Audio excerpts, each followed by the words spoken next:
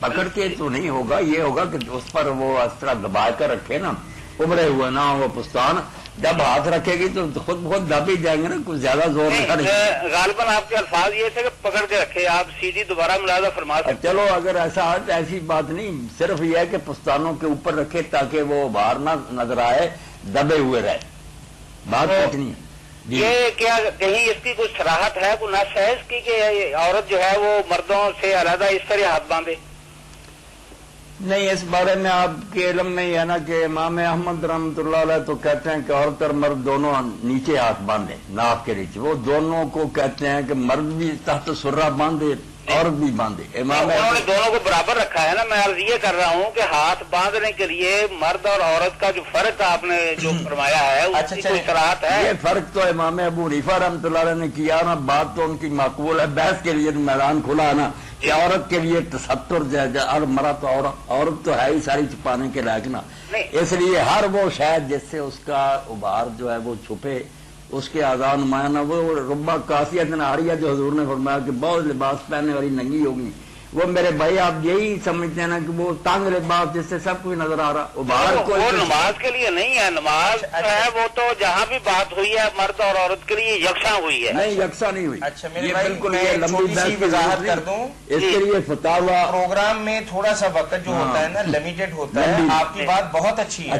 آپ کو وضاحت ملنا چاہیے، دلیل دیکھنی چاہیے۔ آپ یا تو ادارے میں آ جائیں تو آپ کو کتابیں اور حوالہ جات بھی دکھا دیں، وہ موجودہ مطمئن کر دیں گے، جو لاکھوں سامعین ناظرین آپ کے ہیں وہ کہاں جائیں گے؟ انشاءاللہ آپ مطمئن ہو گئے، وہ ہو جائیں آپ کو گے، مطمئن کر آپ تو ہونا کم از کم مطمئن، جی آپ تو اپنے دین کے ذمہ دار ہیں، بڑی خوشی ہوگی آپ تشریف آپ آ لائیں۔ جائیں، آپ دیکھ لیں، بات کر لیں، میں حاضر ہو جاؤں گا، لیکن مقصد تو یہ ہے کہ جو لاکھوں قارئین آپ کی باتوں سے اس طرح متاثر ہو کر اس پہ عمل کریں گے، وہ ان کا کیا بنے گا؟ انشاءاللہ ان کو بھی ہم مطمئن کریں گے۔ بالکل ان کو مطمئن آپ کی بات بالکل صحیح ہے، آپ تو پہلے مطمئن ہو جائیں نا، اگر آپ مطمئن ہو گئے تو وہ لاکھوں شاید آپ کی طرح پریشانی نہ ہو۔ آپ جوش میں نہ آئے، ہم بات کرنے سے پہلے پوری طرح تول لیتے ہیں کہ لاکھوں سن رہے ہیں۔ آپ میرے بزرگ ہیں، یہ بات جو آپ نے کہی نا کہ لاکھوں سن رہے ہیں ہمارے ذہن میں، اس لیے جو کہتے ہیں وہ جانچ کر کہتے ہیں۔ اب یہ کہ آپ آئیں تو پھر تسلی کر لیں کہ جانچ کر کہی ہے نہیں، اس طرح یہاں تو بحث چلتی رہی تو پھر وقت ہی سارا ختم ہو گیا۔ آپ آئیں اور بالکل اپنے بزرگوں اور نیک لوگوں کی ساری کتابیں دیکھیں، مرد اور کی نماز میں آپ کو سب پتہ چل رہا ہے۔ ہمارے پاس بہت بڑی لائبریری ہے، ہر کتاب موجود ہے، انشاءاللہ آپ آ جائیے، حوالہ جات آپ کو پورے طور بالکل پر آپ دکھائیں آئے۔ گے۔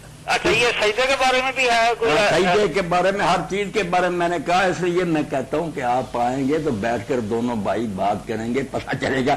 اس وقت سارا وقت اسی بحث میں گزر جائے تو تھوڑا سا وقت ہے، بڑی خوشی ہوگی۔ آپ مسجد میں اگر آ جائیں تو بہت خوشی ہوگی۔ جی ٹھیک ہے، انشاءاللہ میں کسی وقت وہاں آئے، بیٹھیں گے۔ آپ کی زیارت آپ کی توجہ دلائی جو ہے نا، آپ نے جو توجہ دلائی یہ آپ کی بڑی مہربانی، ہونا ہی چاہیے کہ جس بات کو غلط سمجھا جائے اس پر آپ ضرور نقد کریں، یہ حق ہے، مگر ہمیں ملاقات کر کے بات اپنی واضح کر کے موقع بھی تو دیں۔ انشاءاللہ میں حاضر ہوں گا کسی وقت، انشاءاللہ آ جائیں آپ، روزانہ ہمارے یہاں افطاری کا اہتمام ہوتا ہے، آپ آئیں، نماز ہمارے ساتھ مغرب ادا کریں، بیٹھیں مسجد انشاءاللہ۔ میں آئیں گے نا پھر زیادہ بہتر رہے نہیں گا۔ میں تو ہر وقت آپ کے ساتھ رہتا ہوں، بڑی خوشی ہوگی۔ آپ نے غالباً پہچانا نہیں مجھے؟ نہیں پہچانا نہیں۔ اچھا خالد اشرف بول رہا ہوں میں۔ جناب علی کیسے ہیں خالد صاحب؟ الحمدللہ بالکل ٹھیک ہے۔ آپ نے اپنا نام بھی نہیں بتایا بھائی، نہیں چھپے بتایا۔ رستم نکلے آپ تو۔ چھپے رستم، آپ تو ہمارے مرشد کے بیٹے ہیں، بلکہ مرشد ہی ہیں آپ تو ہمارے۔ بالکل مرشد، نہیں جی ٹھیک ہے جی، اللہ خالد آپ آئیں نا انشاءاللہ۔ جی میں انشاءاللہ کسی وقت حاضر ہوں گا جی۔ جی انشاءاللہ، بڑی بہت خوشی شکریہ۔ ہوگی، اللہ فضل پر۔ جی تملیغ کے حوالے سے بات تھی جی، زکوٰۃ میں اس تملیغ کی شرط کی وجہ سے سارے کام خراب ہو گئے۔ اب آپ دیکھیں نا، اگر اس تملیغ کا لحاظ رکھا جائے تو اس مد میں لوگ زکوٰۃ نہیں دے سکتے، کیونکہ یہ تو سارا جو ہے نا اجتماعی طور پر ہی خرچ ہوگا نا، کسی شخص کی ملکیت میں تو نہیں دیا جائے گا۔ اس کی وجہ سے زکوٰۃ کا ادارہ خواہ مخواہ کی ایک حکومت کو چٹی پڑ گیا کہ وہ اکٹھی کرے، تملیغ کرتی کرے، اس کا تو رول ہی کوئی نہ رہا۔ تو اس بارے میں مولانا امین حسن اسرائی صاحب نے جو رسالہ لکھا نا، بڑی تحقیق سے انہوں نے ان کے دلائل کا رد کیا کہ کہیں تملیغ کا ذکر نہیں۔ اور سیرت النبی کے حاشیہ میں بھی سید سلیمان ندوی رحمۃ اللہ علیہ نے کہا کہ کوئی دلیل کتاب و سنت سے نہیں ملتی اس تبلیغ کی، اس لیے جو بھی اچھے کام ہیں امت کی فلاح و بہتری کے لیے ان میں اس کو خرچ کیا جا سکتا ہے، تبلیغ کا لحاظ کرنے کی کوئی ضرورت نہیں۔ اور اس پر جو یہ کرتے ہیں ہیلا بازی، وہ بھی آپ لوگوں کے علم ہے کہ طالب علم کو مدرسہ میں بلایا، دفتر میں اس کو دے دیے، پتا ہے کہ اس کو دینا نہیں، اس بیچارے سے اسی وقت لے لیتے ہیں، صرف ہاتھ لگوا لیا اور کہہ دیا اس کی تبلیغ کر دیا، یا تو وہ طالب علم لے جائے تو آپ پھر راضی رہیں، کچھ نہ اس کو کہیں، نیت تو یہ ہوتی کہ ابھی اسے لے لینا، کیا یہ تبلیغ ہے، کیا یہ ہیلے ہیں، کچھ فائدہ نہیں، تبلیغ کو بالکل بھول جائے۔ یہ کہتے کون ہے کہ تبلیغ ہونی چاہیے؟ یہ فقہائی کہتے ہیں مگر دلیل نہیں ان کے پاس کوئی، یعنی کون کون سے فقیہ ہیں ذرا فقیہ نام؟ سارے تقریباً یہی کہہ رہے ہیں۔ نہیں تو اسلامی نظریاتی کونسل کے چیئرمین ایک دفعہ ملے تو انہوں نے کہا کہ یار تم لوگوں نے تبلیغ کی شرط رکھی ہوئی ہے، ایک بہت بڑے ادارے کے محتمم کھڑے ہو گئے، کہتے ہیں ہم اپنی انجمن کے اندر ایک غریب طالب علم کو بھی شامل کر لیتے ہیں، آپ چیک اسے پکڑا دیا کریں، وہ پھر بعد میں ہمیں دے دیا کریں، تو تبلیغ بھی ہوگی، کام بھی ہو گیا۔ کیا یہ سب فریب ہے؟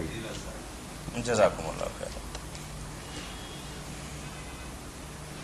امام ابو حنیفہ رحمہ اللہ کے بارے میں ایک بھائی نے سوال پوچھا ہے کہ بعض لوگ ان کی ذات اقدس کے بارے میں بعض اوقات حدود و قیود سے تجاوز کر جاتے ہیں اور اپنی زبانیں بے لگام کر لیتے ہیں کہ ان کو تو صرف 17 حدیثیں یاد تھی، جبکہ امام ابو حنیفہ رحمۃ اللہ علیہ امت مسلمہ کے ایک جلیل القدر امام ہیں، اور بھائی نے حوالہ بھی دیا کہ 40 سال تک انہوں نے عشاء کی نماز کے ساتھ فجر کی نماز بھی پڑھی ہے، اور اس کے ساتھ کچھ اور بھی حوالہ جات دیے ہیں، تو کہ یہ بات تاریخی اعتبار سے درست ہے؟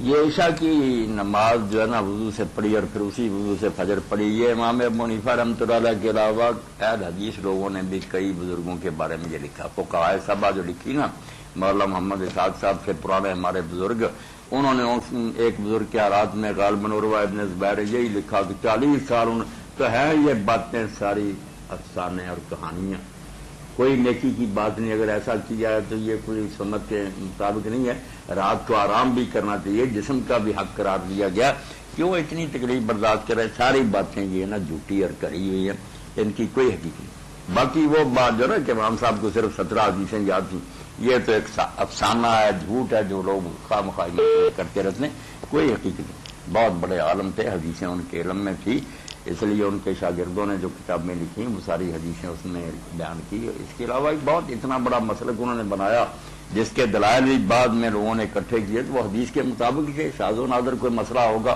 وہ دوسرے ائمہ کو بھی ہوتے ہیں ایسے، یہ غلط بات ہے کہ انہیں حدیث لیکن نہیں اس بھائی نے جو بات کہی ہے کہ ہمارے ہاں کچھ لوگ بے احتیاطی کی بنا پر ایسی بات کر ضرور دیتے ہیں، برا کرتے، ادب اور احترام کرنا چاہیے، امت کے بہت بڑے امام اور سربراہ ہیں، گستاخی اور بے ادبی جو ہے نا یہی برباد کرتی، بے ادب محروم مال فضل رب، بے ادبوں کا اللہ کا فضل نہیں نصیب ہوتا، محروم رہتے ہیں وہ خیرات۔ چلیے بہت شکریہ مولانا اختلاف آپ کا۔ کرنا چاہیے ادب کے ساتھ۔ جی عثمان صاحب کی طرف سے 2 چھوٹے چھوٹے سوالات ہمیں موصول ہوئے ہیں کہ آل محمد صلی اللہ علیہ وسلم میں کون کون سے لوگ شامل ہیں، ایک تو اس کی وضاحت فرما دیں، اور دوسرا سوال ان کا اس کے ساتھ ہی ملتا جلتا ہے کہ درود ابراہیم میں کون سی آیت کے بارے میں بتایا گیا ہے، اس کی بھی وضاحت فرما دیں۔ جن کے لیے زکوٰۃ حرام ہے وہ سارے بنو ہاشم، آل محمد سے مراد حضور کے جو جد امجد ہیں نا ہاشم، ان کی اولاد میں سے جتنے لوگ ہیں وہ سارے ہاشمی آل محمد شمار ہوتے ہیں زکوٰۃ کے مسئلے کے لیے۔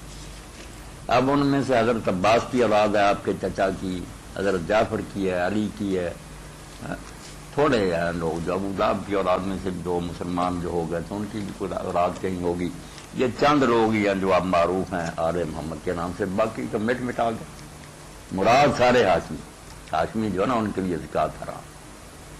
جی ٹھیک ہے، تو امام شافعی کے حوالے سے ہمارے بھائی نے ایک سوال پوچھا ہے درود پاک کے۔ اب درود پاک میں جو مراد ہے نا وہ رسول کریم علیہ السلام نے دوسری روایت میں وہ خود ہی واضح کر دی، آل کی بجائے نا دوسری جگہ جو درود شریف سکھایا نا اس میں اس کا بدل رکھ لیا کہ کون لوگ، وہ بھی صحیح بخاری میں اللہم صلی علی محمد ذریت، یہ 2 آئے۔ جی السلام علیکم۔ علیکم جی وعلیکم وعلیکم السلام۔ السلام ورحمۃ اللہ۔ بھائی کہاں سے بات کر رہے ہیں آپ؟ جی کہاں سے بات کر رہے ہیں؟ یہ جسورا